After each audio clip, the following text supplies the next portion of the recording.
अरे वो देखो मैंने क्या गई।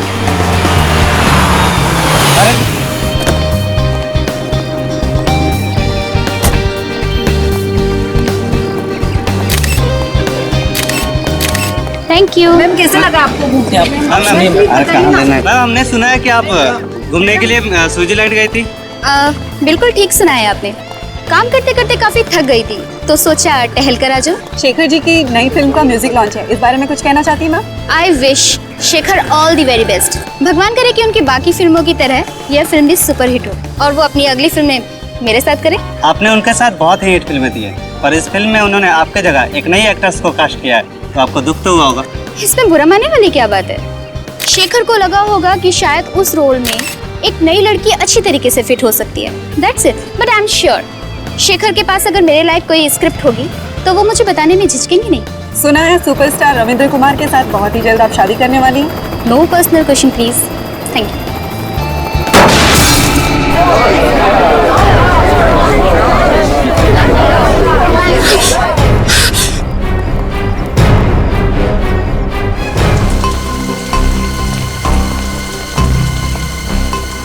जब ये कुणाल नीचे गिरा तो कौन कौन लोग थे यहाँ?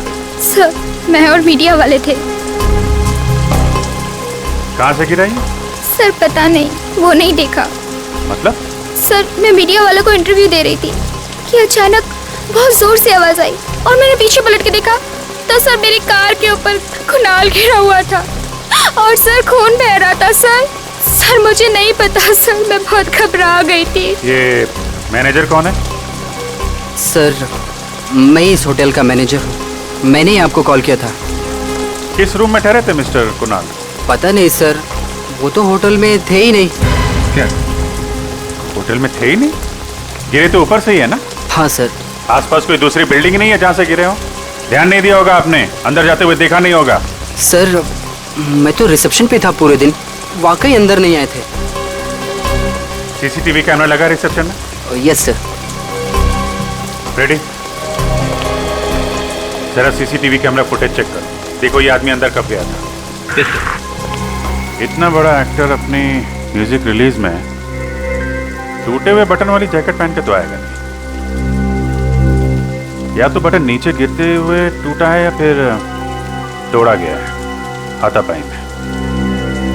इसका मतलब मरने से पहले इसका झगड़ा हुआ था किसी के साथ? लग तो ऐसा ही रहा। अच्छा, कुणाल का किसी के साथ कोई झगड़ा वगड़ा हुआ था क्या? नहीं सर, कुणाल बहुत ही अच्छा लड़का था, वो हमेशा सबसे मिलजुल के रहता था। सर उसका झगड़ा किसी के साथ हो ही नहीं सकता। आप? मैं इस फिल्म का डायरेक्टर हूँ, करण नाम है मेरा। आई सी। और आप हीरोइन है? हाँ सर, ये मेरी पहली फिल्म है और देखिए ना, मेरी पहली फिल्म में ऐसा हादसा हो गया। हादसा या मर्डर ये तो अभी कह नहीं सकते, बहुत जल्द पता चल जाएगा। फिलहाल आप लोग कहाँ थे जब कुणाल यहाँ गिरा? सर हम सब लोग होटल के अंदर थे, मीडिया वाले और एक्ट्रेस मायरा बाहर थी। अच्छा ठीक है।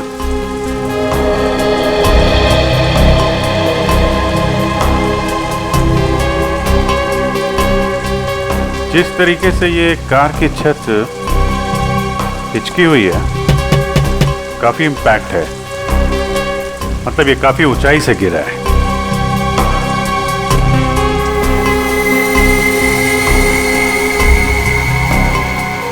अजीब बात है, सारी खिड़कियों पे तो ग्रिल लगा है, खिड़की से तो गिरा नहीं है, छत से ही गिरा होगा।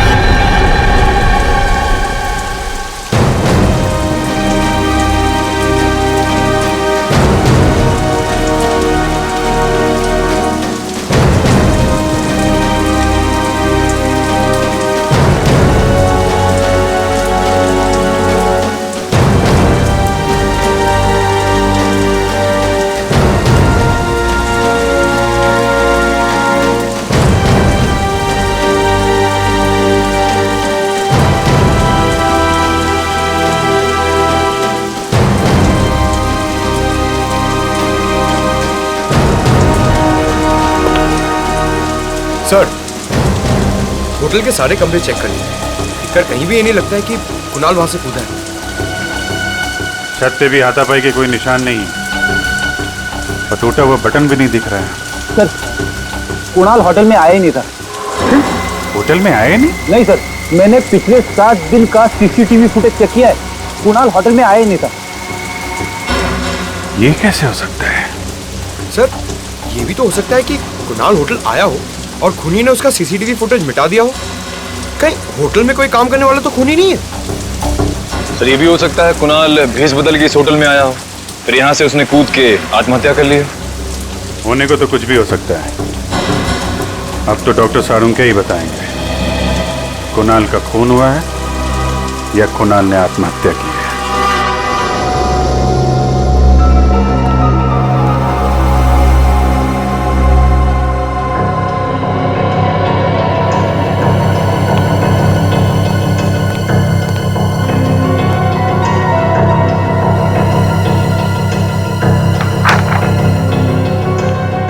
डॉक्टर साहब, कुछ पता चला?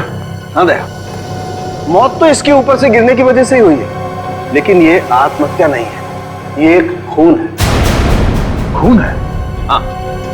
मतलब इसे ऊंचाई से फेंका गया?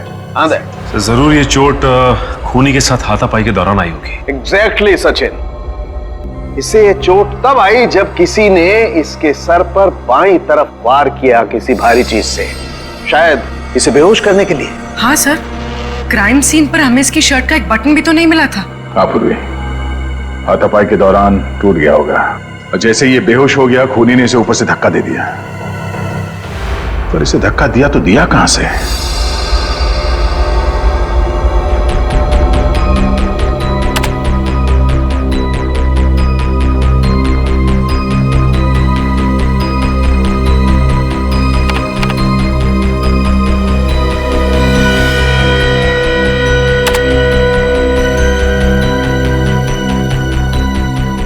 सर हमने होटल के कमरे, होटल की छत सब अच्छी तरह से चेक कर लिया सर, पर वहां पे कोई सुराग नहीं मिला। समझ में नहीं आ रहा लाश गिरी तो गिरी कहां से? लाश आसमान से तो नहीं गिरी है दया, कहीं ना कहीं से तो गिरी है। हाँ पूर्वी, कुछ पता चला मीडिया फुटेज में से? सर ये देखिए, सर इस फुटेज में कुणाल गिरते हुए तो दिख रहा है, मगर कहां से गिर रहा है वो पता नहीं चल रहा। लेकिन सर अगर मैं वहां की मीडिया वालों की बातचीत का ऑडियो बंद कर दूं और वहां के एम्बियंस यानी बाकी चीजों के ऑडियो ऑन रखूं तो सर एक आवाज आती है। सुनो।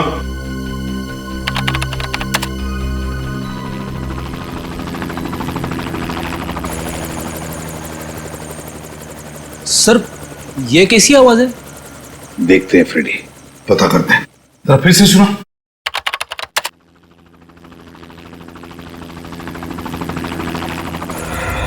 सर कहीं ये हेलीकॉप्टर की आवाज तो नहीं है? मुझे भी यही लगता है, ये हेलीकॉप्टर की ही आवाज है। तो मतलब है कुणाल को हेलीकॉप्टर से नीचे फेंका गया? मीडिया इवेंट के दौरान हेलीकॉप्टर उड़ा होगा और उसी में से कुणाल को नीचे गिरा दिया गया होगा। पूरी काम करो, पता लगाओ उस इवेंट के दौरान कितने हेलीकॉप्टर ने उड़ान भरी थी और किसने बुक किया था। सर इस सब में दो चीजें सामने आती है। एक ये कि खूनी अमीर और बहुत ही पहुंचा हुआ आदमी है, हेलीकॉप्टर बुक करना किसी आम आदमी के बस की बात नहीं है। और दूसरा ये कि कुणाल खूनी को अच्छी तरह से जानता होगा, तभी तो वो हेलीकॉप्टर में बैठने के लिए राजी हो गया। सर जिस वक्त कुणाल को फेंका गया उसके कुछ ही देर बाद उन्नति मैदान में एक हेलीकॉप्टर क्रैश हो गया सर। क्या? उन्नति मैदान में हेलीकॉप्टर क्रैश हो गया? तो फिर दया कहीं वही हेलीकॉप्टर तो नहीं जिसमें से कुणाल को फेंका गया? हाँ पता नहीं सर कैसे हुआ है, समझ में नहीं आ रहा है। अभी तक कोई आया क्यों नहीं? इंश्योरेंस प्रीमियम के लिए तो दौड़ कर आते हैं। सर लगता है वो लोग आ गए।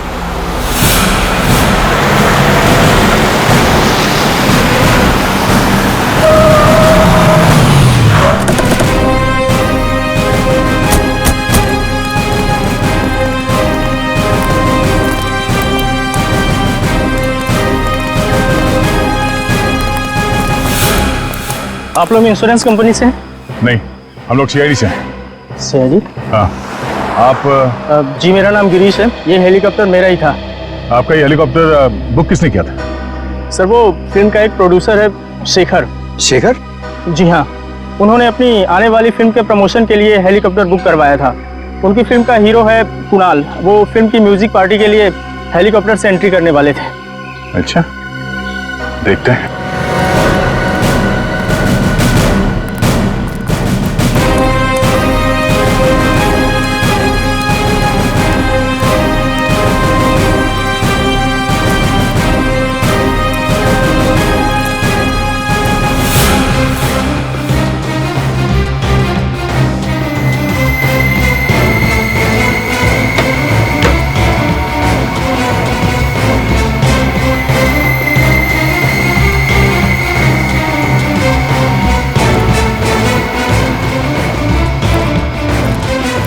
अरे सुनिए, हेलीकॉप्टर के अंदर कोई लाश मिली?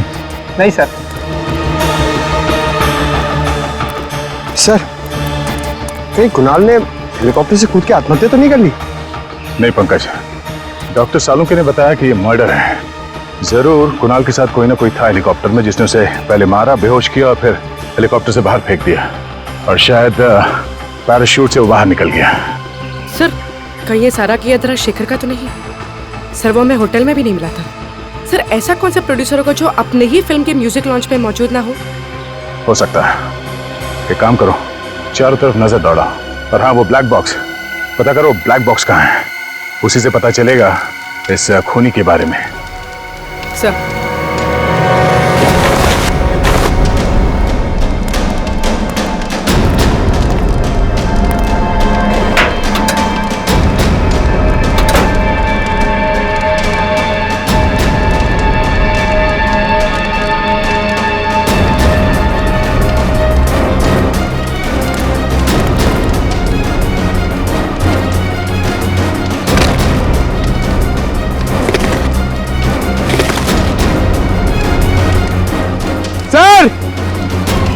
सर जल्दी आइए।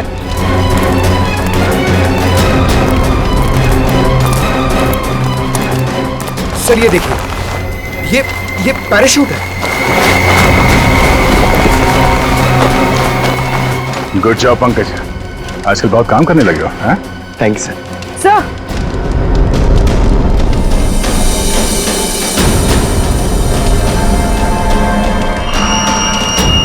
पेंडेंट शायद खूनी का हो सकता है, और खूनी शायद शेखर भी हो सकता है।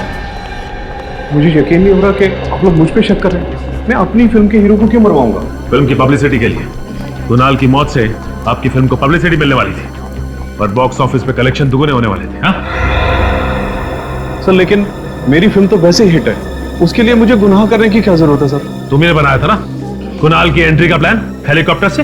हाँ, कुणाल को हेलीकॉप्टर चलाना बहुत अच्छे से आता था।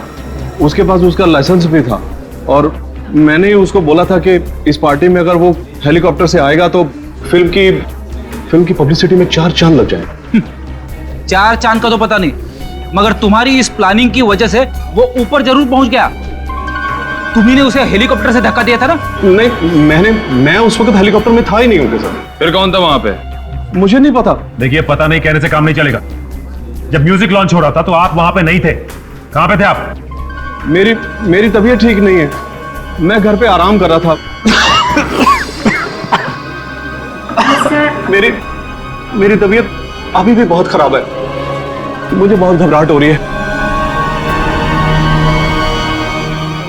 सर, मैं इनकी डॉक्टर को फोन करती हूँ। सर, इनसे 3 सवाल क्या पूछे, इनकी तबीयत बिगड़ गई। आप क्या सब, आपको क्या लगता है कि मैं आपसे झूठ बोल रहा हूँ? सही में तबीयत खराब हो रही है। शेखर जी क्या हो गया आपको? शेखर डॉक्टर 15 मिनट में आ रहे हैं। शेखर जी क्या हो गया आपको? शेखर जी उठिए। शेखर जी क्या हो गया? बालों का गिरना, इसकी नाक में से खून का बहना, इसका पूरा शरीर इस तरह से पीला पड़ जाना, ये सब देख करके मैं समझ गया था ये कोई साधारण मौत नहीं है, ये बड़ा टेढ़ा चक्कर है। कैसा टेढ़ा चक्कर सालुंके साहब? रेडी, शेखर की मौत जहर से हुई है, और जहर भी कोई ऐसा वैसा जहर नहीं। दरअसल ये रेडिएशन पॉइजनिंग का शिकार हुआ है। Radiation poisoning? ये तो बहुत ही गंभीर मुद्दा है डॉक्टर साहब। हाँ दया, बात दरअसल ये है कि इसके शरीर में मुझे अल्फा पार्टिकल्स मिले हैं, जिससे साबित होता है कि ये आदमी रेडिएशन का शिकार हुआ है। ये कौन सा जहर है डॉक्टर साहब? पोलोनियम। इस जहर का नाम है पोलोनियम। ये कोई ऐसा वैसा जहर नहीं है, बहुत रेयर किस्म का जहर है। डॉक्टर साहब ये जहर पोलोनियम असर कैसे करता है? छूने से इसका असर नहीं होता है, कंटेजियस नहीं है ये जहर। इसे खाने या पीने की चीज में दिया जाए तभी इसका असर होता है। ये धीमा जहर है, स्लो पॉइजन। इसमें इंसान सबसे पहले अपने आप को बहुत कमजोर महसूस करने लगता है। उसे लगता है जैसे वो बहुत बीमार हो गया है, और उसके बाद उसके शरीर में ऐसे लक्षण आते हैं जैसे इस शेखर के शरीर में आए। उसका एक एक अंग धीरे धीरे काम करना बंद कर देता है, और इस वजह से इंसान की मौत हो जाती है। इतना धीमा जहर?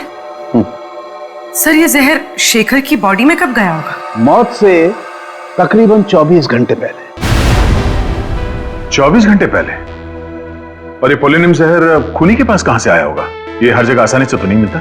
मैं एक काम करता हूं दया, मैं जानने की कोशिश करता हूं कि इस शहर में किस किस के पास ये पोलोनियम नाम का जहर हो सकता है।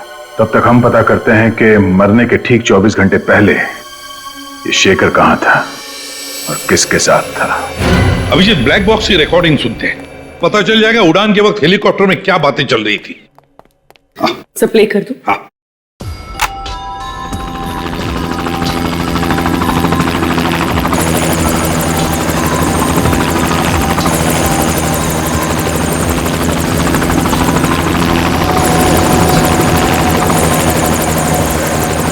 शेखर के साथ ऐसा किया? मुझे यकीन नहीं आ रहा है। क्यों किया ऐसा तुमने? मुझे जवाब दो। सर ये तो कुणाल की आवाज है। हाँ अभिजीत, लगता है कुणाल को पता चल गया था कि खूनी ने शेखर को जहर दिया था। शायद इसीलिए खूनी ने कुणाल को हेलीकॉप्टर से धक्का दे दिया और फिर खुद पैराशूट बांध के कूद गया। सर जरूर ये कुणाल या शेखर के आसपास का ही आदमी है। हाँ, साउंड के बता रहा था ना कि वो पोलोनियम जहर को असर दिखाने में 24 घंटे लगते हैं। तो अगर ये पता चल जाए कि मौत से 24 घंटे पहले शेखर किसके साथ था, तो समझ लो हम खूनी तक पहुंच गए।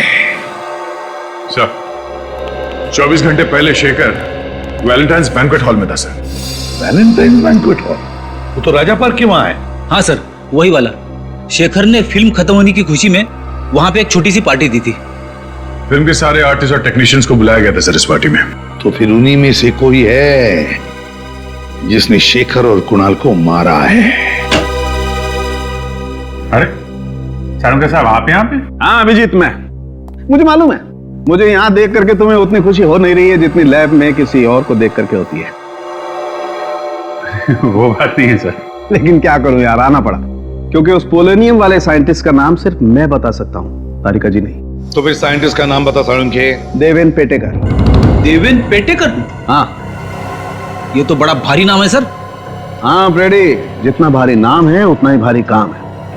बॉस, इस देवेन पेटेकर ने पोलोनियम पे जितनी रिसर्च की है ना, उतनी किसी ने नहीं की। उसका एड्रेस वगैरह है? हाँ बॉस, इस कागज पे उसका एड्रेस, टेलीफोन नंबर सब कुछ लिखा। इस डॉक्टर देवेन पेटेकर से तो हम बाद में मिलेंगे, लेकिन पहले ये पता लगाना पड़ेगा कि वैलेंटाइन बैंक्वेट हॉल में शेखर को जहर दिया किसने। कोना कोना अच्छी तरीके से चेक कर लो। शेखर जी 24 घंटे पहले यहाँ थे। अगर उन्हें यहाँ पे जहर दिया गया है तो उस जहरीले रेडिएशन के कोई ना कोई सुराग यहाँ जरूर मिलेगा। सर मैं आपसे कह रहा हूँ सर, आपको समझ कुछ गलतफहमी हो गई है। यहाँ कौन मार सकता है शेखर जी को? अरे यार, मैं तुम्हारे स्टाफ पे थोड़ी ना शक कर रहा हूँ, मेहमानों में से भी कोई हो सकता है ना? वैसे कल स्टाफ में से कौन था यहाँ पे? कितने लोग थे? 3 थे सर। उनमें से 2 तो आज नाइट में है और एक यहीं पे है। उसका नाम मयंक है। बुलाओ मयंक को, बुलाओ।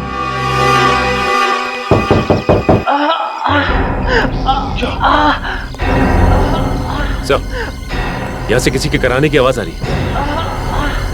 कई साइंटिस्ट की जान खबर में तो नहीं है। एक मिनट।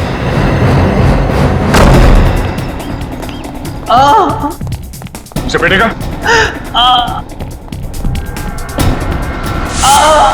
सचिन पूर्वी क्या हुआ? अब ठीक तो है? मेरी लेबोरेटरी क्या हुआ आपकी लेबोरेटरी? हाँ सर, एक आदमी काफी देर तक शेखर जी से बातचीत कर रहा था। अच्छा, क्या क्या बात कर रहा था? कुछ सुना आपने? अरे यार सुनो, सीआईडी की मदद करोगे तो कोई तकलीफ नहीं होगी। ओके, बताओ। सर वो विनती कर रहा था कि शेखर जी की आने वाली फिल्म की रिलीज डेट आगे बढ़वा दे, नहीं तो उसका बहुत बड़ा नुकसान हो जाएगा। अच्छा, था कौन ये आदमी? नहीं सर, मैं नहीं जानता वो आदमी कौन था। तो शेखर जी ने क्या कहा? शेखर जी हंसने लग गए और बोले खाना जरूर खाकर जाना, अच्छा बना है। और रहा सवाल फिल्म की रिलीज डेट आगे बढ़वाने का, तो वो तो आगे नहीं खिसकाएंगे।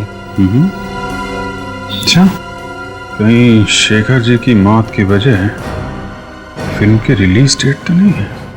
शेखर जी की मौत के बाद अब तो शायद उसकी फिल्म भी वक्त पे रिलीज ना हो पाए। इससे आपकी फिल्म का बहुत फायदा होगा ना? देखिए, किसी की चिता की आग पे रोटियां सेकी नहीं जाती। शेखर जी बहुत ही सीनियर थे और फिल्म इंडस्ट्री के एक नामी गिरामी प्रोड्यूसर थे वो।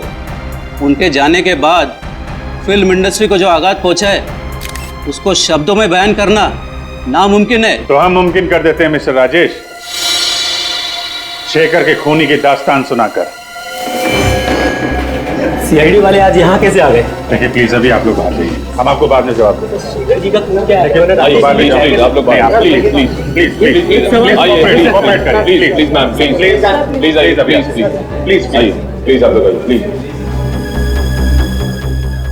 ये क्या कर दिया आपने? मेरे फिल्म को नेगेटिव पब्लिसिटी दे दी। वो कहते हैं ना आप लोग, any publicity is good publicity. मैं नहीं मानता। मेरे लिए मेरी इमेज और मेरी इज्जत बहुत मायने रखती है।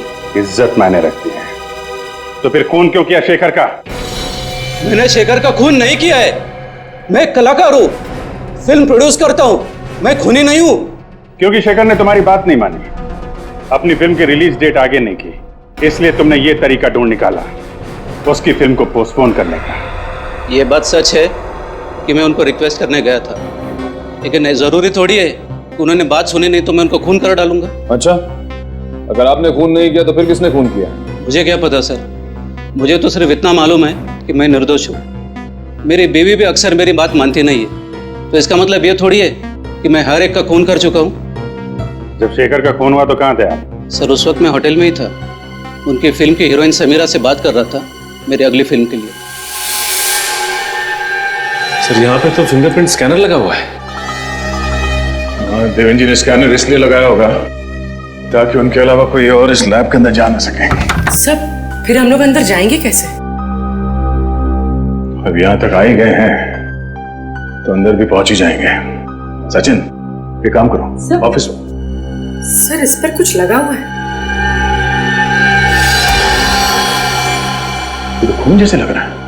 पूरी चेक कर सर।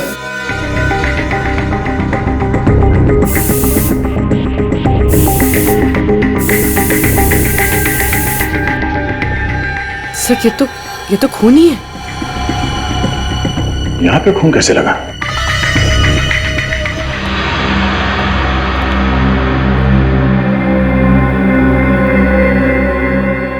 यहाँ का तो सारा सामान बिखरा पड़ा है।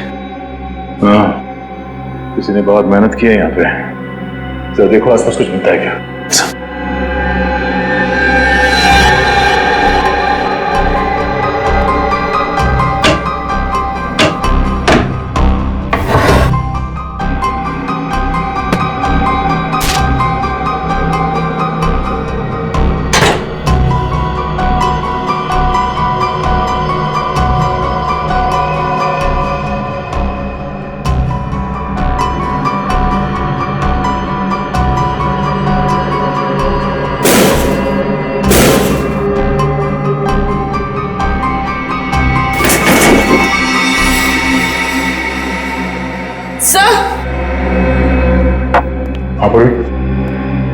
सर इसमें से एक बोतल गायब है। गायब है? पोलोनियम जहर इसी लैब से चुराया गया है। सर ये देखिए, खून की बूंद गिरी हुई है। देवेंद्र की कटी हुई उंगली तो हमें लैब के बाहर मिली थी। तो फिर ये खून यहाँ कैसे है? सर कहीं ये खून खूनी का ही तो नहीं है? अगर ये खून खूनी का है तो वो ज्यादा देर हमसे बच नहीं पाएगा।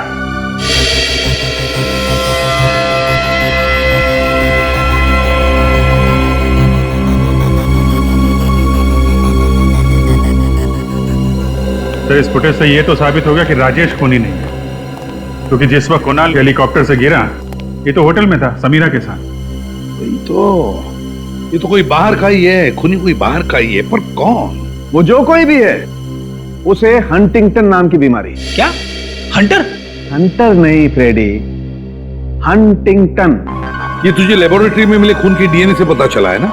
हाँ बस, लेकिन सिर्फ इतनी जानकारी मिली है, इसका क्रिमिनल डाटाबेस में कोई रिकॉर्ड नहीं मिला है। कोई बात नहीं पूर्वी, इंटरनेट से चेक करो, देखो इन दोनों फिल्मों से जुड़े हुए किस आदमी को हंटिंगटन डिजीज है। सर, हाँ सालुंके साहब, ये बीमारी क्या होती है? ये एक न्यूरोलॉजिकल डिसऑर्डर होता है फ्रेडी। इसमें इंसान की मसल का कोऑर्डिनेशन बिगड़ जाता है। ये बहुत रेयर बीमारी है, अधिकतर मिडिल एज के बाद ही शुरू होती है।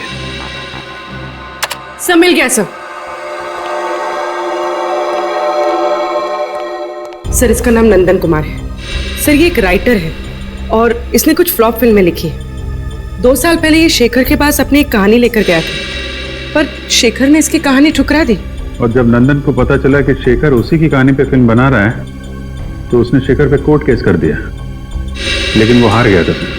और ये वही वाली फिल्म है सर, 555 घंटे, इसका म्यूजिक लॉन्च हुआ था उस दिन। इसका मतलब है दया, हमारा खूनी मिल गया। सर एक टाइम था जब मैं भी राइटर बनना चाहता था। मैं कविताएं लिखना चाहता था, लेख लिखना चाहता था, शायरियां लिखना चाहता था। अरे यार लिखते फिर ये यहाँ सीआईडी में क्या करने आ गए? पता नहीं सर। सर मगर दोनों में ना बहुत सिमिलैरिटी है। अच्छा? हाँ, राइटर बनने में भी उतना ही दिमाग लगाना पड़ता है जितना सीआईडी ऑफिसर बनने में।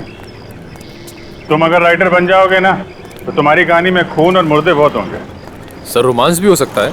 हाँ रोमांस तो हो सकता है। नंदन। हाँ?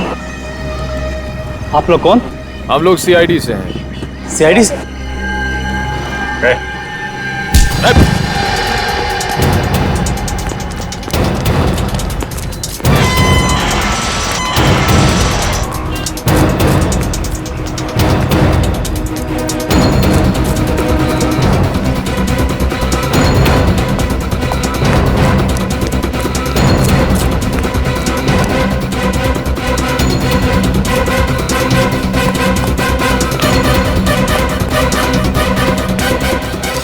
सर उस तरफ तो नहीं मिला।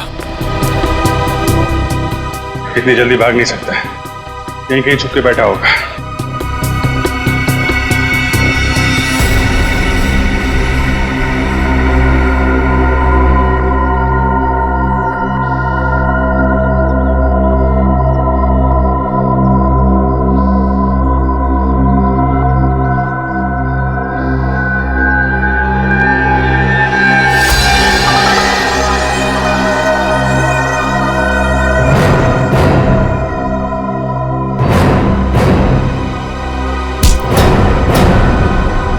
छोड़ दो मुझे, छोड़ दो मुझे।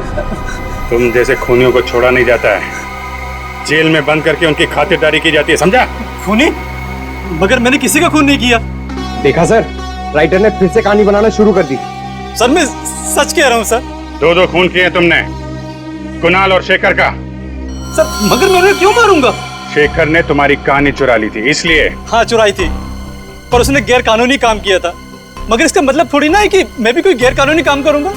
सर मैंने उसे कुछ नहीं किया सर। साइंटिस्ट देवन की लेबोरेटरी में क्यों गया था? पोलोनियम जहर चुराने के लिए? सर मैं जहर चुराने नहीं गया था, मेरी अगली फिल्म साइंटिस्ट की कहानी पर आधारित है, तो रिसर्च के लिए उनसे बातचीत करने के लिए गया था सर। बातचीत करने? और बातचीत करते करते तुम्हारा खून उनके टेबल पे गिर गया। सर वहां पर ब्लेड पड़ा था, मैंने देखा नहीं और गलती से हाथ कट गया सर मेरा। कहानी बनाना बंद करो नंदन, अगर तुम निर्दोष थे तो मैं देख के भागे क्यों? सर कल रात एक बार पे मेरा किसी से झगड़ा हो गया था, मैं सारी रात लॉकअप में था सर, तो मुझे लगा कि आप लोग मुझे फिर से पकड़ने के लिए आ गए, इसलिए मैं भागा। तुम्हारे शेखर साहब को शराब पीने की आदत थी क्या? कभी कभी जब बहुत उदास होते थे तो खुद को शराब के नशे में डुबो लेते थे। उदास? किस बात का दुख था उन्हें? साहब एक दिन नशे की हालत में कुछ बड़बड़ा रहे थे कि उनके अतीत की गलती जिंदगी भर उनका पीछा नहीं छोड़ेगी। अतीत की गलती? कैसी गलती? पता नहीं साहब, ऐसा लगता है कोई अतीत का राज छुपा रहे थे। मैंने सुना है साहब, शराब पीने के बाद इंसान कभी झूठ नहीं बोलता है। सुना तो मैंने भी ऐसा।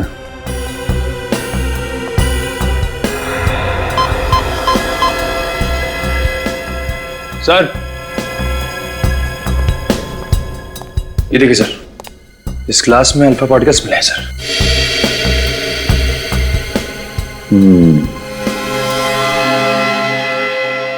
मतलब शेखर को जहर घर में ही दिया गया है, शराब में मिला के।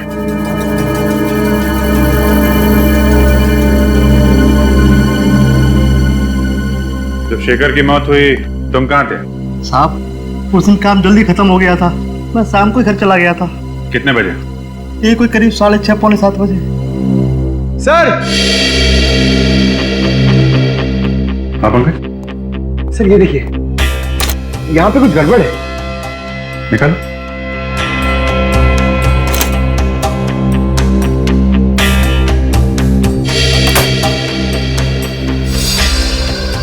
सर, दीवार में अलमारी? क्या है, निकालो जरा।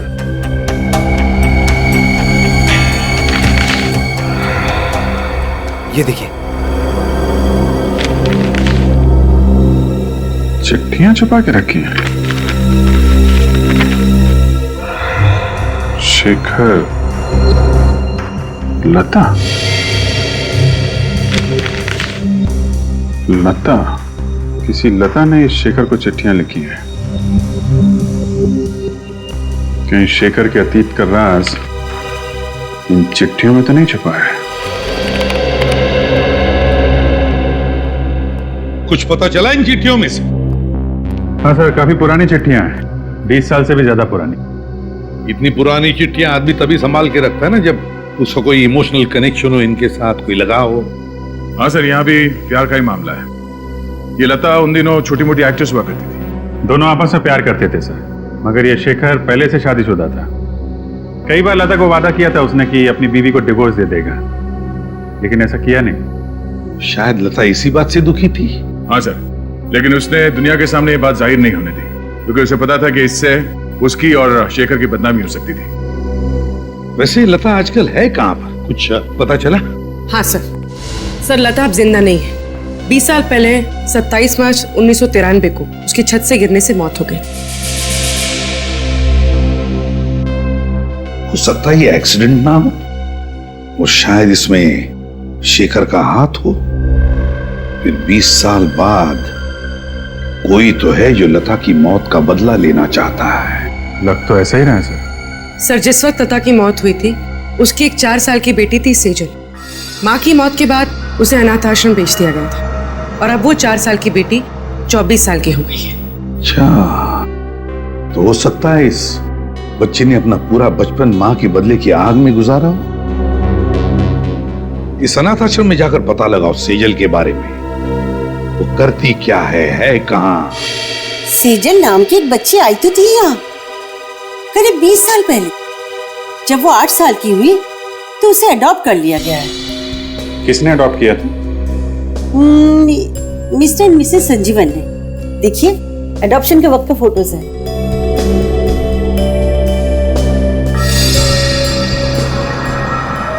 ये देखा? क्या सर? सेजल के गले में पेंडेंट। अरे हाँ सर, ये तो ठीक वैसा ही पेंडेंट है जो हमें हेलीकॉप्टर की क्रैश साइट पे मिला था। एग्जैक्टली, हमारा शक सही निकला। सेजल का इस केस से लेना देना जरूर है। रहती कहाँ है ये सेजल?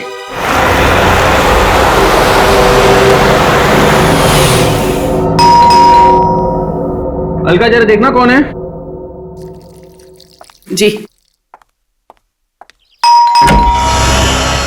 जी कहिए। मजे हम लोग सीआईडी से हैं। सीआईडी से? क्या बात है? अंदर आने के लिए नहीं कहेंगे? ओह सॉरी, आइए। Thank you. सुनिए, सीआईडी वाले आए हैं। सर क्या हुआ? दरअसल हमें सेजल के बारे में कुछ बात करनी थी। क्या किया सेजल ने? हमें शक है कि सेजल ने खून किया। क्या? ये आप क्या कह रहे हो? सेजल किसी का खून नहीं कर सकती। तो सेजल को बुलाइए, हम उसी के मुझे सुनना चाहते हैं। है घर पे? जी वो घर पे नहीं है, उसका फोन आया था, वो थोड़ी देर के बाद आएगी। सीआईडी की गाड़ी मेरे घर पे?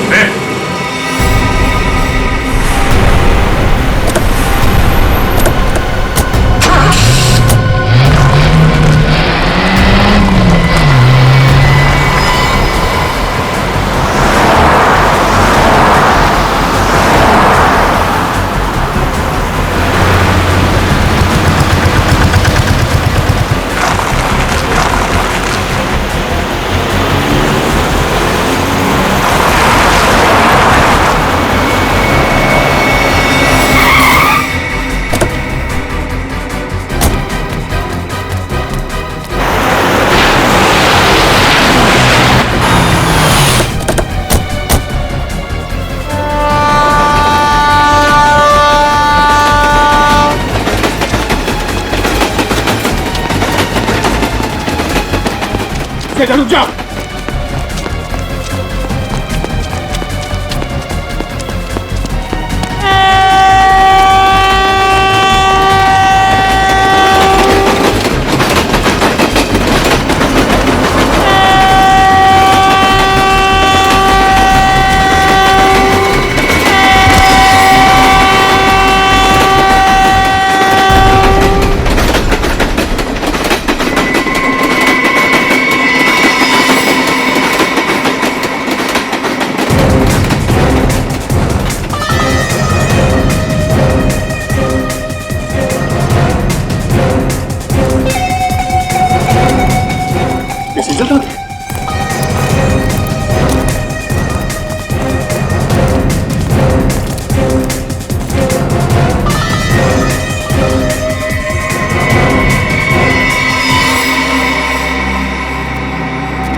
गई तो गई कहाँ?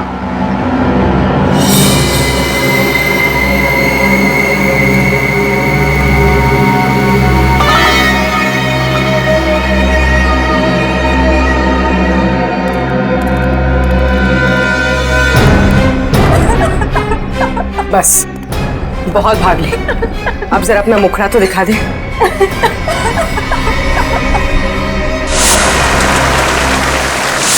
समीरा तुम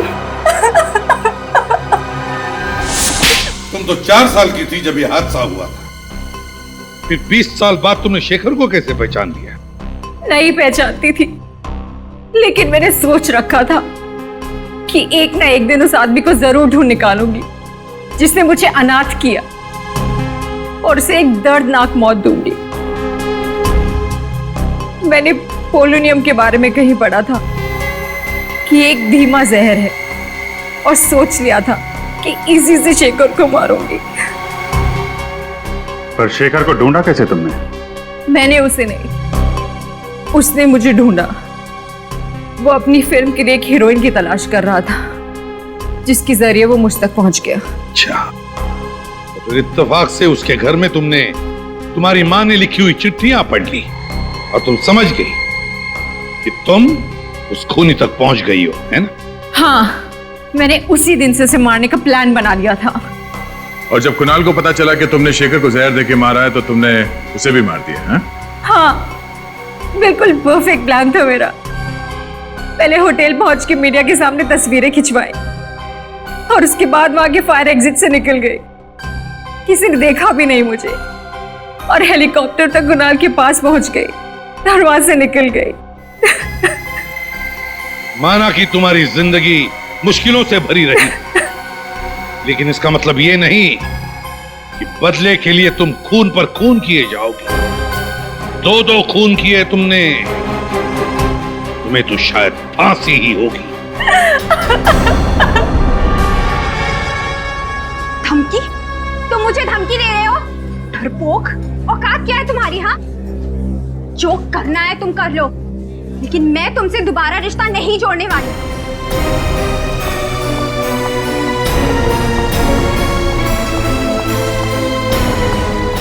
चलो ताशा, घर चलते।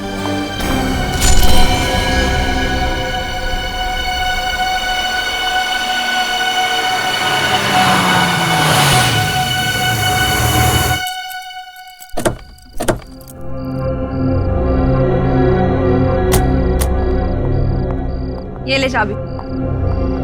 चल यार, इतना मूड क्यों अपसेट करके रखा है तूने?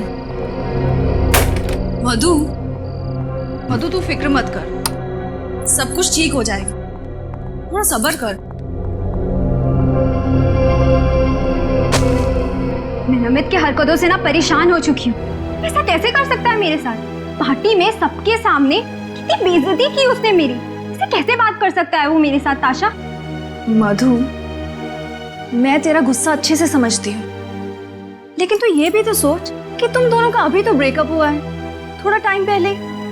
हो सकता है कि वो बर्दाश्त ही नहीं कर पा रहा है कि तू उसकी गर्लफ्रेंड नहीं है अब।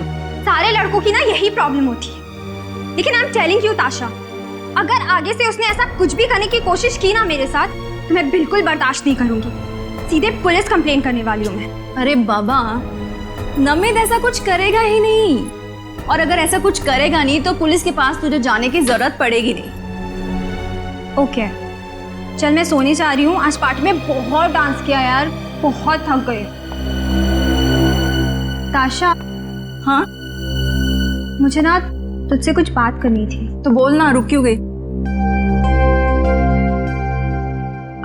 अभी नहीं, अभी काफी रात हो चुकी है, कल बात करते हैं। कोई बात तुझे परेशान कर रही है ना?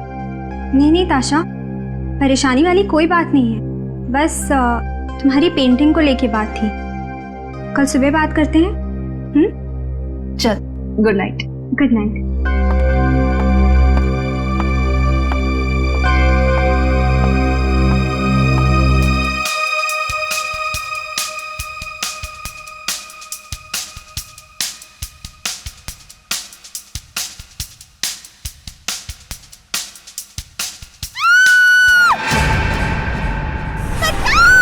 मुझे मत मारो,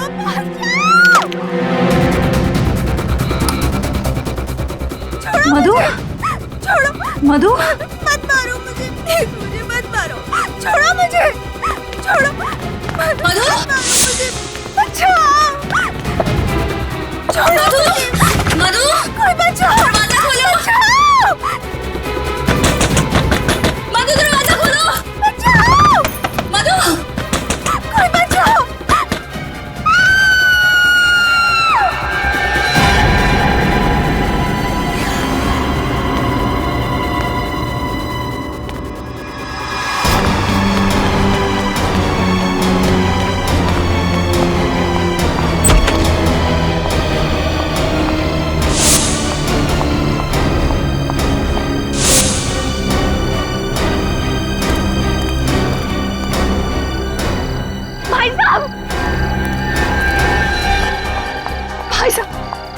क्या हुआ बहन जी, आप इतनी डरी हुई क्यों? प्लीज मेरी मदद कीजिए, मेरे घर में कोई घुसा है।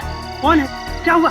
मुझे नहीं पता, मुझे बिल्कुल नहीं पता, लेकिन उसने मेरी सहेली को मार दिया। क्या? खून? प्लीज कुछ कीजिए प्लीज। हमें सीआईडी को फोन करना हुआ, वही ठीक रहेगा। Hello CID. कमरा ऊपर है, सब चौकन्ने रहना।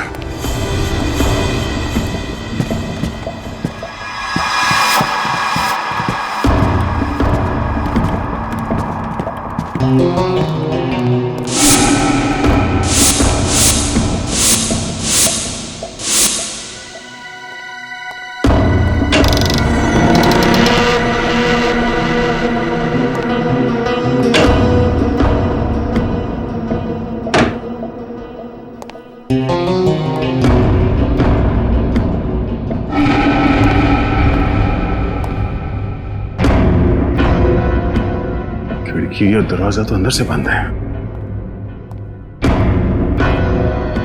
सर, यहाँ पे तो कोई दिख नहीं रहा। नहीं सर, अंदर कोई। कमरा साफ सुथरा है, कोई तोड़फोड़ या हाथापाई के निशान भी नहीं है। ताशा को अंदर बुलाओ।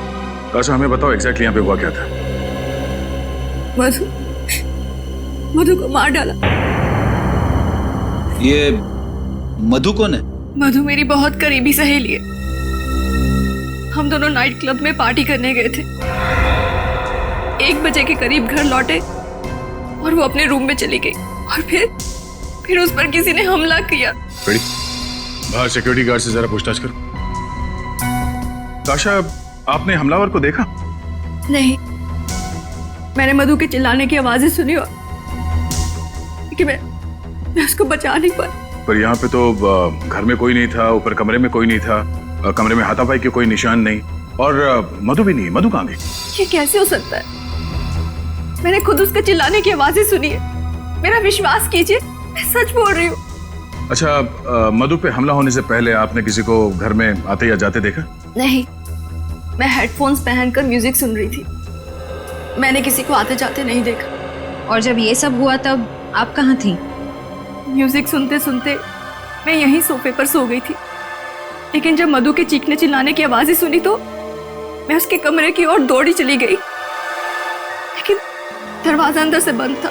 दरवाजा बंद था? मगर जब हम अंदर गए तब तो कमरे का दरवाजा खुला था और कमरे में कोई भी नहीं था। ये कैसे हो सकता है? मैंने खुद उसके चिल्लाने की आवाजें सुनी, और अगर मधु कमरे में नहीं है तो फिर कहाँ है? अच्छा, आप दोनों के अलावा घर में कोई और भी रहता है? जी, एक लड़की और रहती है। कौन है वो और कहाँ है? आलिया। मैं, मधु और वो, हम तीनों रहते हैं। फिलहाल वो छुट्टियां मनाने के लिए मनाली गई हुई है। आपको किसी पे शक है? हाँ। किस पे? नमित पर। ये नमित कौन है? मधु का एक्स बॉयफ्रेंड। और उस पे शक की वजह? पार्टी में नमित और मधु का बहुत बड़ा झगड़ा हुआ था। नमित बहुत गुस्से में था।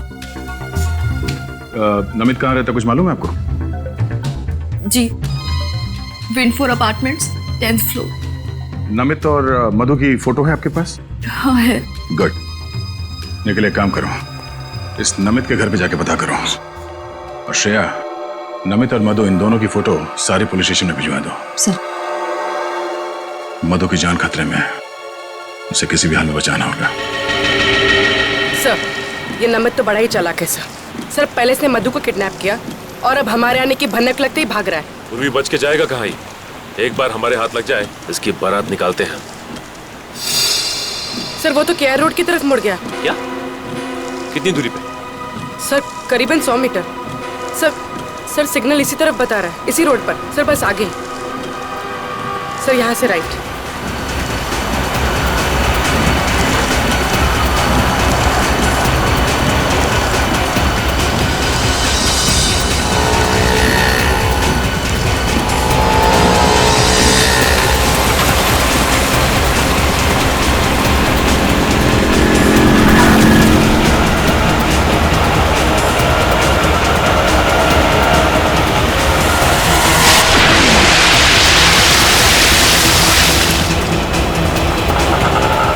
सर, नमित इसी रिक्शा में।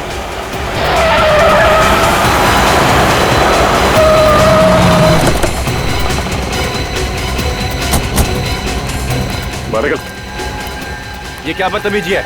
सीआईडी से हम लोग। बोल, मधु को क्यों किडनैप किया? मधु किडनैप हो चुकी है? कब ऑफिसर? अनजान बनने का नाटक बंद कर। मधु तेरी गर्लफ्रेंड थी ना? बता, कहाँ छुपा कर रखा उसे? हाँ, मेरी गर्लफ्रेंड थी, लेकिन मैंने उसे किडनैप नहीं किया। तो फिर उसको पार्टी में चाकू दिखाकर धमकी क्यों दी तूने? बोल। हाँ, लेकिन मेरा विश्वास करो, मैं उससे सच्चा प्यार करता हूँ। हमारे बीच कुछ गलतफहमी हुई थी, और इसी गलतफहमी की वजह से तूने उसे किडनैप कर लिया। बोल, कहाँ छिपा के रखा है उसे? और उसके घर क्यों गया था तू? हाँ, मैं गया था, पिछले दरवाजे से गया था उसे समझाने के लिए, लेकिन वो घर पे नहीं थी। तो फिर चोरी से उसके घर में घुसने की क्या जरूरत है? पीछे के दरवाजे से? हाँ, क्योंकि ताशा मुझे पसंद नहीं करती है, इसके लिए मैं उसके सामने नहीं जाना चाहता था। तो ताशा ने तुझे देखा कैसे नहीं? घर के बाहर वो किसी आदमी से बात कर रही थी और मैं चुपके से निकल गया। मतलब तुम्हारे वहाँ जाने से पहले ही मधु गायब हो चुकी थी? हाँ सर, मैंने कुछ नहीं किया, मेरा यकीन करो। तो फिर तू भाग क्यों रहा था? मैं भाग नहीं रहा था, मैं तो मधु से मिलने नासिक जा रहा था, क्योंकि उसकी मम्मी डैडी नासिक में ही रहते हैं।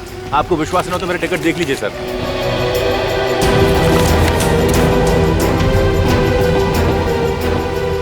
आखिरी बार कब बात हुई थी मधु से? पार्टी के बाद करीब 12:30 बजे। आप चाहो तो मेरा फोन चेक कर सकते हो।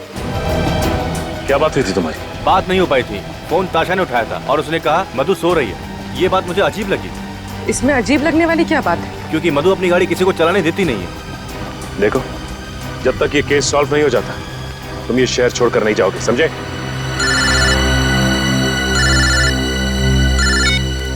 हेलो? हाँ, क्या? कहाँ पे? ठीक है, हम लोग अभी पहुंचते हैं।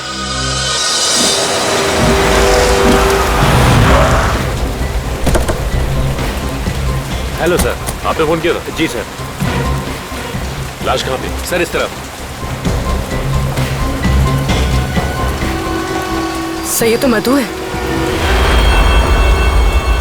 सर वो देखिए।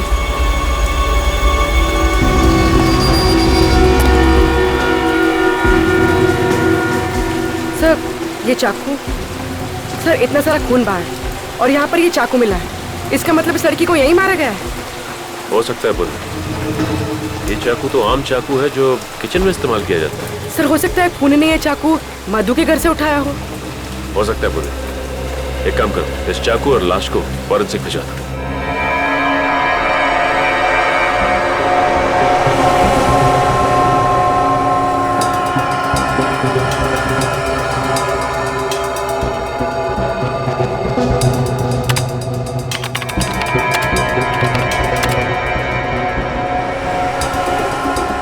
ओ, तो ये बात है। क्या बात है डॉक्टर साहब? रजत, जिस किसी ने भी इस मधु का खून किया है ना, वो इससे बहुत ज्यादा नफरत करता है। इतनी नफरत करता है कि इसे तड़पा तड़पा कर मारना चाहता है। हाँ सर, जिस बेरहमी से ये वार किया है उससे तो साफ मालूम पड़ता है कि खूनी कितना निर्दयी होगा। होगा नहीं श्रेया, होगी। क्या होगी? हाँ होगी। वैसे आपको ये बता दूं, मधु के खून में बहुत ज्यादा मात्रा में ड्रग्स पाई गई है। मतलब सालू के साहब, मधु को ड्रग्स लेने की आदत थी? लेकिन सर जब हमने मधु के दोस्तों से पूछताछ की तो उन्होंने कहा कि मधु को ऐसी कोई आदत नहीं थी। फिर तो एक ही गुंजाइश है, किसी ने धोखे से मधु के ड्रिंक्स में ड्रग्स मिला दिया। बिल्कुल बिल्कुल। और उसके बाद ये मधु इस हालत में ही नहीं थी कि अपने ऊपर वार करने वाले से बचाव कर सके। डॉक्टर साहब, इस चाकू से मधु का खून किया गया। इस पर उंगलियों के निशान किसके हैं? मुजरिम कौन है? गवाह भी वही, मुजरिम भी वही। क्या ताशा ने ही मधु का खून किया? ये कैसे हो सकता है सर? ताशा ने खुद हमें फोन करके बुलाया था। कैसे हो सकता है नहीं मालूम है, लेकिन इस चाकू से मधु का खून हुआ है और इस चाकू पर ताशा की ही उंगलियों के निशान है। मतलब ताशा ने हमसे झूठ कहा, अपने आप को बचाने के लिए भोलेपन का नाटक किया और इल्जाम लगा दिया नमित पर। लेकिन ताशा मधु का खून क्यों करेगी? इसका जवाब तो ताशा ही देगी, उसे देना ही होगा।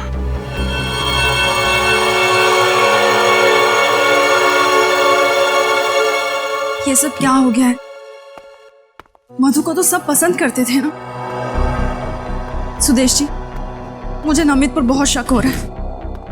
इतना घिनौना काम उसके अलावा और कोई कर ही नहीं सकता। देखो, मधु के कातिल को पकड़ना सीआईडी की जिम्मेदारी है। तुम अपनी जिम्मेदारी पे ध्यान दो ना। आर्ट एग्जीबिशन को कामयाब करना तुम्हारी जिम्मेदारी है, उस पे कंसंट्रेट करो, समझी? अरे आप लोग यहाँ, कुछ पता चला क्या? हाँ, थोड़ा बहुत पता चला है, बाकी आपसे जानना है। आपकी तारीफ? जी, ये मेरे आर्ट टीचर हैं, मिस्टर सुदेश। मुझे पेंटिंग सिखाते हैं। क्या नमित पकड़ा गया? क्या उसने मान लिया कि मधु का खून उसने किया है? अब तो नाटक बंद कीजिए ताशा। हमें पता चल गया है कि मधु को आपने मारा है। खूनी नमित नहीं, आप हैं। वैसे मानना पड़ेगा, हमें गुमराह करने का प्लान अच्छा बनाया था आपने। खुद खून किया और खुद फोन करके हमें बुला लिया ताकि किसी को आप पे शक ना हो। ये झूठा इल्जाम है। भला ताशा मधु का खून क्यों करेगी? और मधु से ताशा की दुश्मनी क्या है? दुश्मनी की वजह तो ताशा ही बताएंगे। अब चुप रहने से कोई फायदा नहीं है ताशा जी। बताइए, क्यों मारा आपने अपनी सहेली को? मुझे यकीन नहीं हो रहा है, आप लोग मुझ पर शक कर रहे हैं। ठोस सबूत है हमारे पास। निखिल सर, ये वही चाकू है जिससे मधु जी का खून हुआ है। इस पर आपकी, ताशा जी आपकी उंगलियों के निशान है। ये कैसे हो सकता है? मैं क्यों मारूंगी मधु को? आपको हमारे साथ सीआईडी ब्यूरो चलना पड़ेगा। बताओ ताशा, क्यों मारा तुमने मधु को? मैं कितनी बार कह चुकी हूँ आपसे, मैंने मधु को नहीं मारा है। मैं सच कह रही हूँ। ठीक है, अभी पता चल जाएगा तुम सच बोल रही हो या झूठ। श्रेया, चलिए। ये सब क्या है? ये आप लोग क्या कर रहे हैं मेरे साथ? आपका सच कितना सच है ये पता लगा रहे हैं। बैठिए।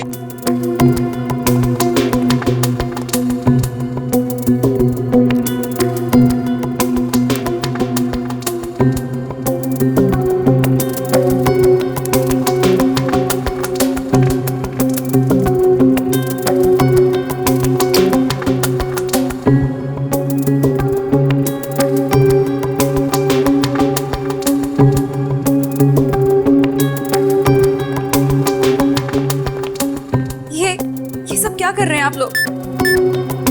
ताशा, हम तुम्हारी पॉलीग्राफ टेस्ट करेंगे। इस टेस्ट से सच और झूठ का फर्क पता चलता है।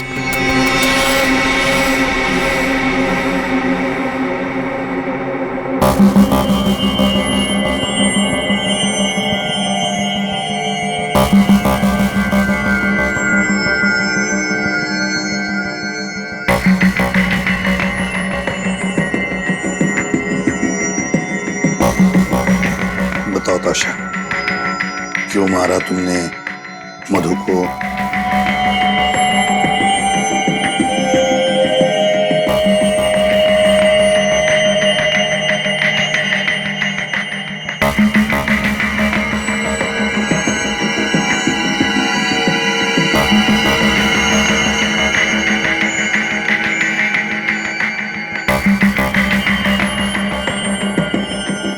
क्या तुमने वाकई मधु को नहीं मारा? मारा या नहीं मारा?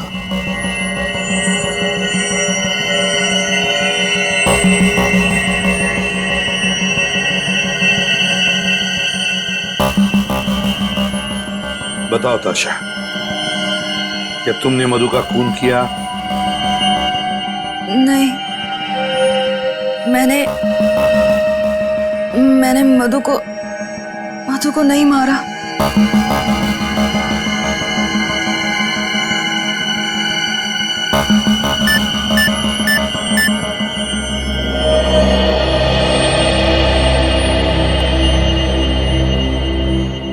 आश्रय, सर, ताशा सच बोल रही है। जाने दो इसे। सर, इस टेस्ट ने तो और भी उलझा दिया। अब क्या करें? हाँ सर, अजीब बात है, सारे सबूत इसके खिलाफ है, फिर भी ये बेकसूर है। ये कैसे हो सकता है सर? सचिन, कॉलोनी के वॉचमैन ने बताया कि ये दोनों मतलब ताशा और मधु रात के 1 बजे एक साथ लौटी। हाँ सर, और ताशा ने हमें तकरीबन 1:30 बजे फोन किया। एग्जैक्टली। मतलब सर, ताशा के पास सिर्फ आधे घंटे थे मधु का खून करके वापस आने के लिए। ताशा ने फोन किया हमें रात के 1:30 बजे। अब मधु की लाश जहां पर मिली है वो ताशा के घर से 20 मिनट की दूरी पर मिली।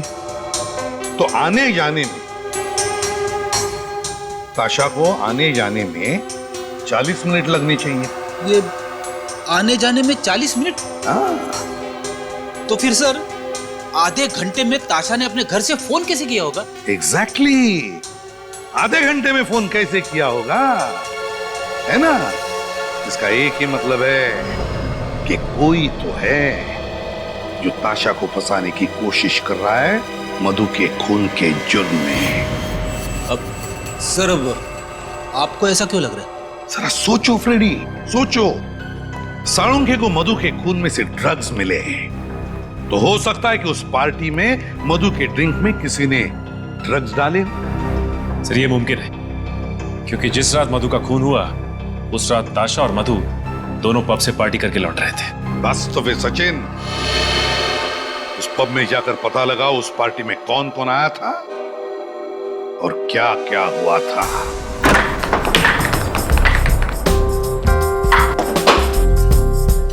क्या बात है, सीआईडी यहाँ? कहीं कोई परमिशन का पंगा तो नहीं है?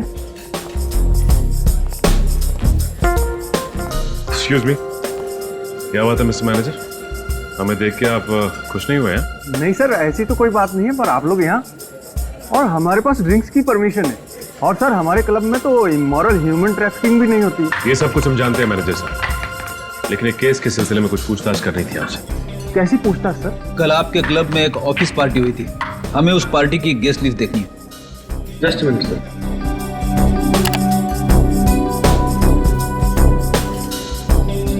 ये लीजिए सर, ये उस पार्टी गेस्ट लिस्ट। सर इस लिस्ट में एक नाम जाना पहचाना सा लग रहा है। कौन सा नाम? सर आलिया क्या, ताशा की रूममेट। मगर ताशा तो कह रही थी कि आलिया फिलहाल छुट्टियां मनाने शहर से बाहर गई हुई है, मनाली में। बड़ी हो सकता है उसने हमसे झूठ बोला। ये देखो, आलिया के नाम के सामने ये लैंडलाइन नंबर लिखा हुआ है।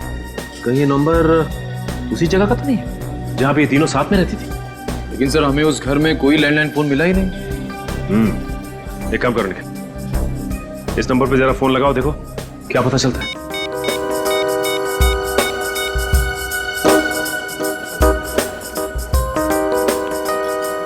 सर ये नंबर सेवा में नहीं है। नंबर सेवा में नहीं है? कोई बात नहीं निखिल, टेलीफोन एक्सचेंज से पता करते हैं कि ये आलिया रहती कहाँ है।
लगता है हमारे आने से पहले ही आलिया यहां से भाग गई, उसे हमारे आने की भनक लग गई होगी। लगता तो ऐसे ही है। बड़े आस पड़ोस में जाके पता करो इस आलिया के बारे में।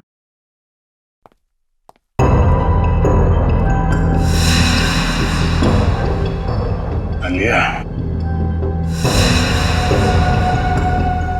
आलिया, सारे पेंटिंग्स आलिया नहीं बनाए?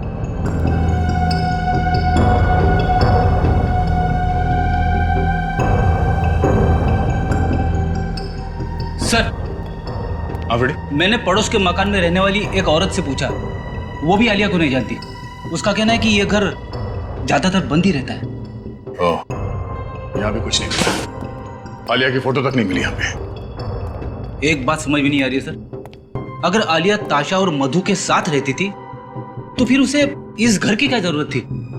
तो क्या वो यहाँ पे पेंटिंग के लिए आती थी? और अगर आलिया यहाँ पे नहीं रहती थी तो उसने वहाँ नाइट क्लब के गेस्ट रजिस्टर में यहाँ इस घर का नंबर क्यों लिखा?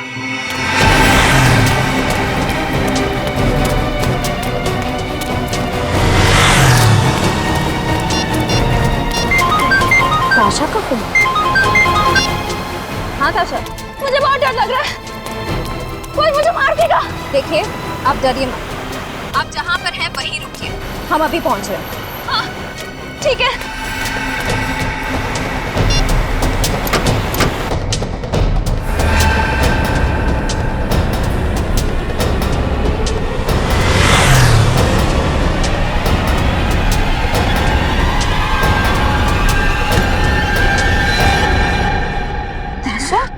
मैं हूँ, डरो मत।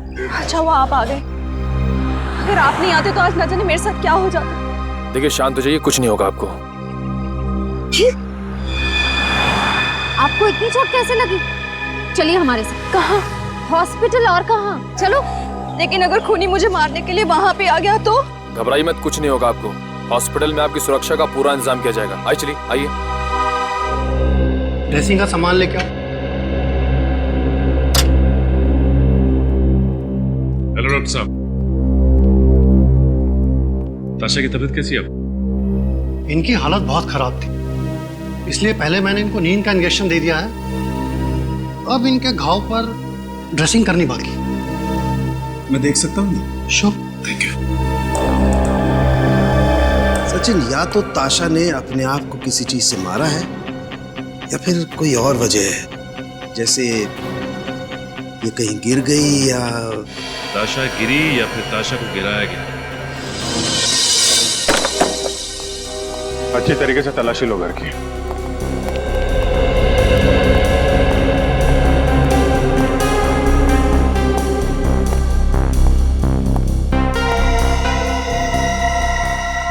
ये ताशा को पेंटिंग जमा करने का शौक था? Yes sir. सर ये देखिए, क्या है इसमें? ताशा के पेंटिंग स्कूल के सर्टिफिकेट्स हैं, लेकिन किसी भी सर्टिफिकेट में डी ग्रेड से अच्छा ग्रेड नहीं मिला है। इसका मतलब ताशा कुछ खास पेंटिंग्स नहीं बनाती थी। सर ताशा की मेडिकल रिपोर्ट्स और ये डॉक्टर का प्रिस्क्रिप्शन। और तो शायद ये दवाइयाँ भी ताशा की हैं। Doctor Shekhar psychiatrist? ताशा को दिमाग की बीमारी थी। डॉक्टर शेखर से मिलना पड़ेगा। डॉक्टर शेखर, आपकी एक पेशेंट है, मिस ताशा, याद है आपको? ताशा? बिल्कुल, लेकिन बात क्या है? कुछ प्रॉब्लम है उसे? ऐसा ही कुछ समझ लीजिए डॉक्टर साहब। वैसे डॉक्टर साहब, ताशा को बीमारी क्या है? Split personality disorder. एक ही इंसान में दो रूप। पिछले 1 साल से मैं उसका इलाज कर रहा हूँ और बीच में उसकी हालत काफी अच्छी होने लगी थी, लेकिन क्या डॉक्टर साहब? पिछले 3 महीनों से उसका मानसिक संतुलन कुछ ज्यादा ही बिगड़ता जा रहा है। उसे फिर से दौरे पड़ने लगे हैं और वो अपने आप को आलिया समझने लगी है। क्या? आलिया? जी हाँ, ताशा का काल्पनिक रूप। क्या मतलब आलिया नाम की कोई लड़की है ही नहीं? ये ताशा की कल्पना है? जी हाँ। डॉक्टर साहब, आप कह रहे थे कि पिछले 3 महीनों से ताशा की हालत और भी खराब होती जा रही है, क्यों? यही तो मुझे भी समझ में नहीं आ रहा है, क्यों? क्योंकि ताशा पिछले 3 महीनों से वही दवाइयाँ खा रही है जो पिछले 1 साल से खाती आ रही है। तब तो डॉक्टर साहब ये भी मुमकिन है कि आप गलत दवाइयाँ देकर ताशा की बीमारी का फायदा उठा रहे हैं। भला मैं अपने पेशेंट के साथ ऐसा क्यों करूंगा? मैं डॉक्टर हूँ, कोई क्रिमिनल नहीं। डॉक्टर साहब, अगर आपकी दवाई खाकर ताशा की तबीयत खराब हुई है तो आपकी तबीयत खराब होने में भी ज्यादा वक्त नहीं लगेगा।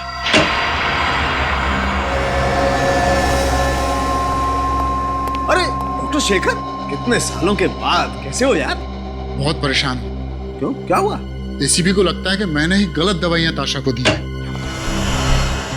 हमारे पास सबूत है सर। सबूत? हाँ सबूत, फ्रेडी।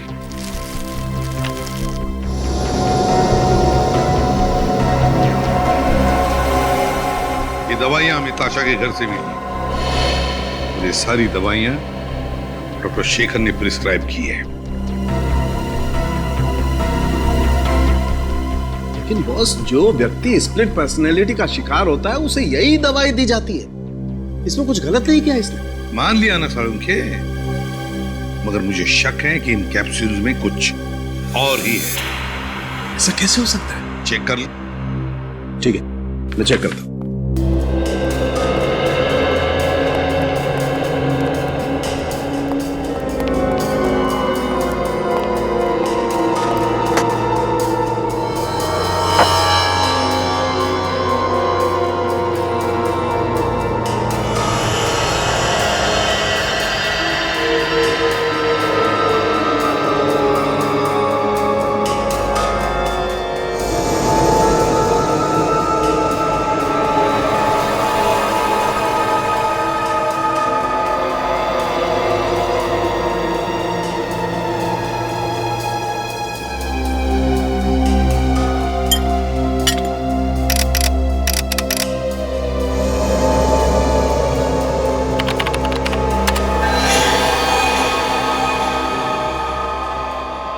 गॉड, ये तो हैवानियत है।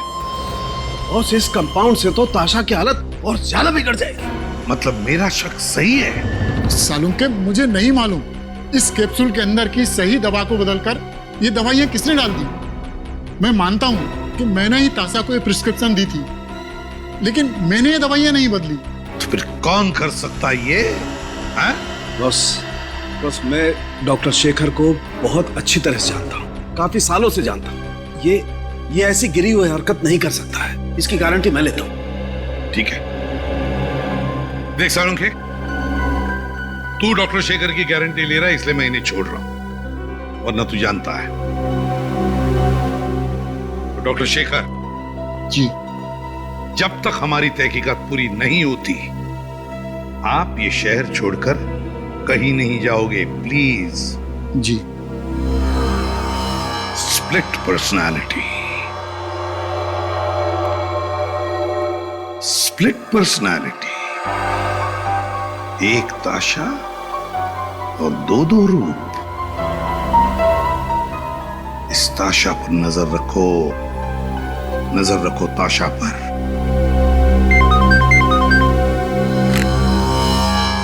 एसीपी प्रद्युमन, क्या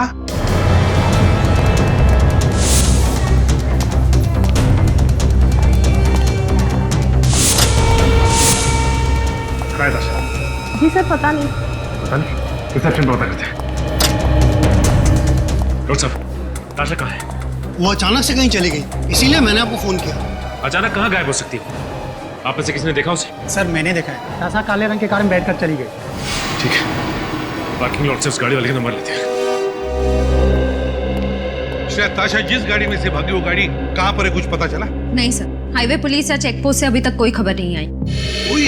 कोई तो है जो ताशा की बीमारी का फायदा उठा रहा है। और सर, ये जो कोई भी है ताशा के बहुत करीब है और उसे अच्छी तरह से जानता है। हाँ, एग्जैक्टली।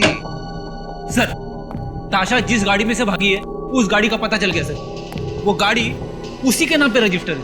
गाड़ी ताशा के नाम पर ही रजिस्टर है? तो फिर खूनी शायद उसी गाड़ी में ताशा को लेकर गया होगा। वैसे भी सर, खूनी गलत दवाइयां देके ताशा को सम्मोहित कर रहा था और उसी की बात सुनकर ताशा हॉस्पिटल से भागी भी होगी। मगर कौन हो सकता है ये? कौन कर सकता है ये सब? नहीं, ये सुदेश तो नहीं? सुदेश? हाँ, सुदेश, वही चित्रकार, वो पेंटर जो ताशा और आलिया को पेंटिंग सिखाता था। सर, वही जो ताशा की हमेशा तरफदारी करता रहता। हाँ, वही ताशा के आसपास ही तो रहता था और वो ताशा की बीमारी के बारे में भी जानता था और ये भी जानता था कि ताशा अपनी दिमाग की बीमारी के लिए इलाज करवा रही है। सचिन, एक काम करो, उस डॉक्टर को फोन करो जो इलाज करा रहा है। सर,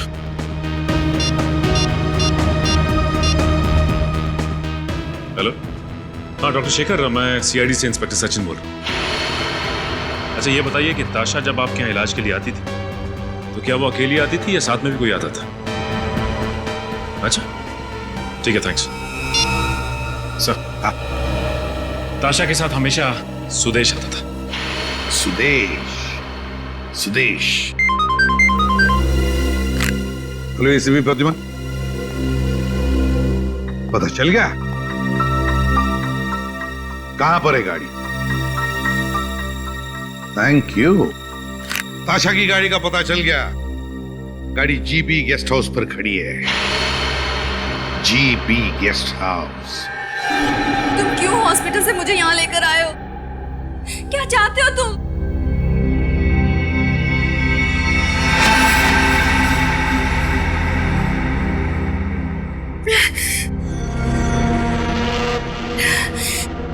मेरा सर दुख रहा है, मुझे मेरी दवा चाहिए। मुझे मेरी दवा।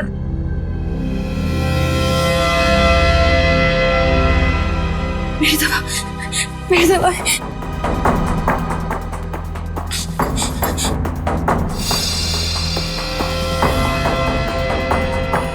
यही दवाई खाती हो ना तुम? लेकिन आज तुम्हें ये गोली नहीं मिलेगी। आज मैं तुम्हें दूसरी गोली दूंगा।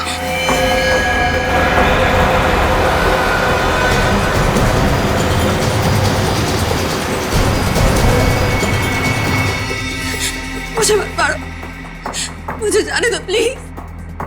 मुझे जाने दो, नहीं तो मैं तुम्हें सीआईडी को सब कुछ बता दूंगी। इसीलिए मैं तुम्हें मारना चाहता हूं, क्योंकि तुम सीआईडी को सब कुछ बता दोगी।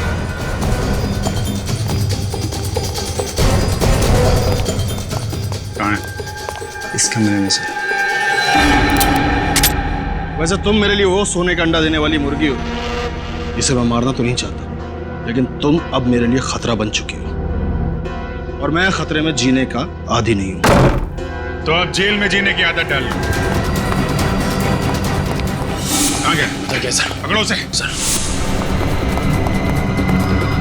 ठीक है, यस सर। हॉस्पिटल लेके जाओ जल्दी।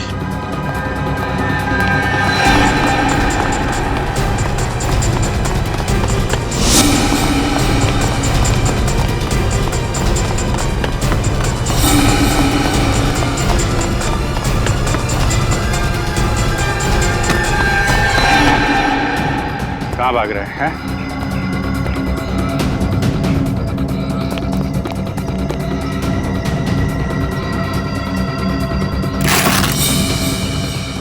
आगे मत बढ़ना, आगे मत बढ़ना वरना सर फोड़ दूंगा।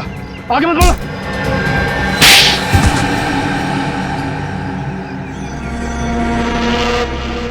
क्यों मारा मधु को तुमने? क्योंकि वो मेरा राज जान गई थी। कैसा राज? यही कि मैंने ताशा की दवाई बदल दी थी, जिससे उसकी बीमारी कम नहीं होगी बल्कि और बढ़ेगी। ऐसा करने की वजह? ताशा का दूसरा रूप आलिया, जिससे मुझे फायदा था। ताशा जब आलिया के रूप में आती थी तो बहुत अच्छी पेंटिंग करती थी।